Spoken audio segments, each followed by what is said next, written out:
တော့သူအနေနဲ့စောကြီးပါပဲဒီလောက်ဒါသင်္ခါရဆိုတဲ့အနေထားမြန်လို့H1တို့အနေနဲ့ဒီ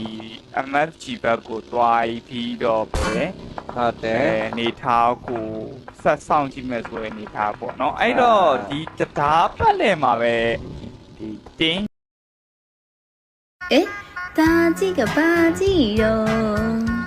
大几个六几哟，几哟，你那咪没劲呀嘞，哎，面面变嘛皮没，等那一种喏，谁听你啊喂？大面么好听？大几个八几哟，大几个六几哟，几哟，你那咪没劲呀嘞。အိမ်မြင်မြင်ပြန်မှဖြစ်မယ်အသက်နိုင်ဆုံးတော့စိတ်ထိန်နေရပဲဒါပေမဲ့မဟုတ်သေးဘူး